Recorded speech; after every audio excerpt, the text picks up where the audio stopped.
La vie est une affaire magnifique, chaotique et souvent brutale.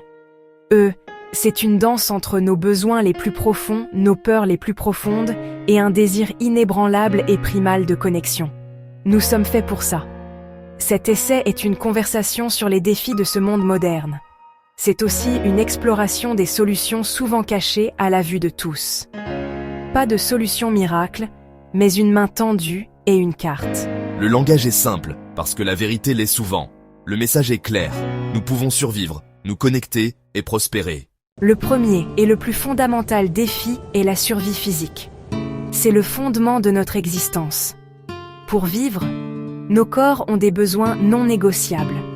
Une nourriture nutritive, de l'eau propre, un abri sûr et des soins quand nous tombons malades. Le monde moderne présente un nouvel ensemble d'obstacles. Crise climatique, sécheresse et inondations perturbent les chaînes alimentaires, menacent nos systèmes agricoles. L'accès à une alimentation saine devient une lutte. Choisir entre loyer et courses est une réalité déchirante. Les maladies nous rappellent notre vulnérabilité. Un foyer sûr est devenu un rêve impossible pour trop de gens. Le mode survie a un lourd tribut. C'est épuisant. Le deuxième grand défi est la survie émotionnelle. Entouré et pourtant écrasement seul. Le travail exige, le stress s'installe. La perfection en ligne amplifie nos insécurités, rendant nos vies réelles désordonnées, inadéquates et fausses. On nous apprend à être forts, à ne pas être un fardeau. Nous enterrons notre peur sous la bravade. Nous faisons semblant d'aller bien quand nous nous effondrons. Cette armure nous isole et bloque l'empathie. C'est un lourd fardeau à porter seul. Sans liens authentiques, la vie perd sa chaleur. La solitude nuit au corps autant que d'autres risques. Reconnaître cela, c'est commencer à guérir les fractures du cœur. Notre profonde perte de connexion avec le monde naturel. Nous vivions en intimité avec la terre. Rythme des saisons, langage du vent, cycle de la lune. La nature était notre maison, notre pharmacie, notre professeur.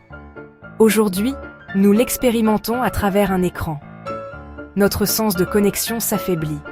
La nature nous donne nourriture, air, eau et paix profonde. Comme un enfant ayant oublié sa mère. Nous perdons un sens de notre place dans le grand schéma. La nature nous enseigne la résilience et l'impermanence. Les défis physiques, émotionnels et environnementaux sont liés. La déconnexion exacerbe la pénurie, la peur et l'usure du tissu social. La stratégie est simple. Une petite étape concrète. Pour chaque problème, une action possible. Commencez par la base. Le corps.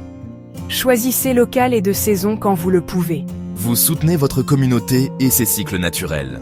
Même sans jardin, des herbes au rebord, des tomates au balcon. De la graine à la récolte, c'est ancrant et patient. Faites de la prévention une priorité. Prenez ce rendez-vous repoussé. Surveillez vos voisins. Proposez de l'aide.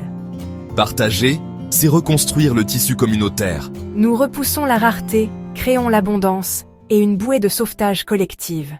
L'antidote n'est pas un grand geste, mais de petits actes constants. Le plus puissant, dire votre vérité. Je ne vais pas bien. J'ai peur. Je me sens seul. La honte perd du pouvoir face à la vulnérabilité. Apprendre à écouter sans juger. Ranger les téléphones. Partager un repas. Marcher. Jouer. Riez. Inspirez 4. Retenez 4. Expirez 6. Calmez votre système nerveux. Priorisez le sommeil. Prenez soin de votre esprit. Limitez ce qui vous vide.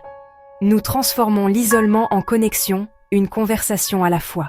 Reconstruire le lien n'exige pas un pèlerinage. Commencez petit. 10 minutes dehors par jour. Observez un arbre, son écorce, ses feuilles, sa lumière. Regardez les nuages. Écoutez les oiseaux. Apportez un morceau de nature chez vous. Apprenez les noms. Ravivez l'émerveillement. Passez de la consommation à la gestion active. La nature apaise, réduit la tension, améliore l'humeur. Dehors, la connexion humaine coule plus facilement. Intégrez ces changements au rythme de vos vies. Les rituels offrent stabilité, soutien, prévisibilité. Un repas régulier, une promenade quotidienne, un appel hebdomadaire. Éduquer, c'est apprendre à vivre. Corps, cœur, nature, empathie. La résilience se forge dans la communauté. Partager, s'entraider, s'unir. Nous sommes plus forts, plus courageux, plus ingénieux ensemble. Rassemblons les fils. Crise physique, crise émotionnelle, déconnexion de la nature. Les solutions sont simples, pratiques, quotidiennes. L'espoir est un choix, une fonction de la lutte. Chaque petit acte de gentillesse compte. Imaginez une place au crépuscule. On plante, on partage, on écoute. La peur semble plus petite, la confiance plus grande. Le chemin est pavé de courage, de compassion et de connexion.